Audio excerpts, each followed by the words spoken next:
Hey, what's up, guys? Today is February the 25th, and we'll be reading Mark chapter 7, verse 24, through Mark chapter 8, verse 10. Then Jesus left Galilee and went north to the region of Tyre. He didn't want anyone to know which house he was staying in, but he couldn't keep it a secret. Right away, a woman who had heard about him came and fell at his feet.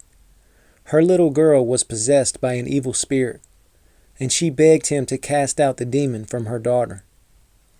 Since she was a Gentile born in Syrian Phoenicia, Jesus told her, "First I should feed the children, my own family, the Jews.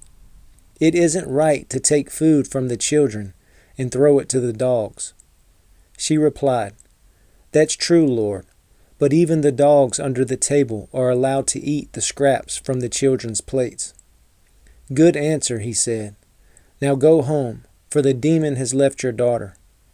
And when she arrived home, she found her little girl lying quietly in bed, and the demon was gone.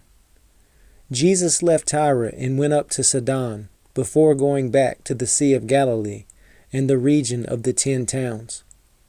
A deaf man with a speech impediment was brought to him, and the people begged Jesus to lay his hands on the man to heal him. Jesus led him away from the crowd so they could be alone. He put his fingers into the man's ears.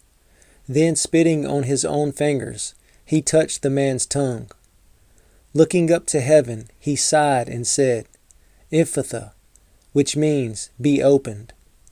Instantly the man could hear perfectly, and his tongue was freed so he could speak plainly.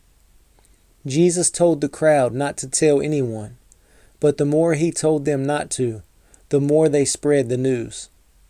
They were completely amazed and said again and again, "Everything he does is wonderful. He even makes the deaf to hear and gives speech to those who cannot speak." About this time, another large crowd had gathered, and the people ran out of food again. Jesus called his disciples and told them, "I feel sorry for these people. They have been here with me for 3 days, and they have nothing left to eat. If I send them home hungry, they will faint along the way, for some of them have come a long distance." His disciples replied, "How are we supposed to find enough food to feed them out here in the wilderness?" Jesus asked them, "How much bread do you have?" 7 loaves, they replied. So Jesus told all the people to sit down on the ground. Then he took the 7 loaves, thanked God for them, and broke them into pieces. He gave them to his disciples, who distributed the bread to the crowd. A few small fish were found too, so Jesus also blessed these and told the disciples to distribute them. They ate as much as they wanted. Afterward, the disciples picked up 7 large baskets of leftover food. There were about 4,000 men in the crowd that day, and Jesus sent them home after they had eaten. Immediately after this, he got into a boat with his disciples and crossed over to the region of Dalmanutha.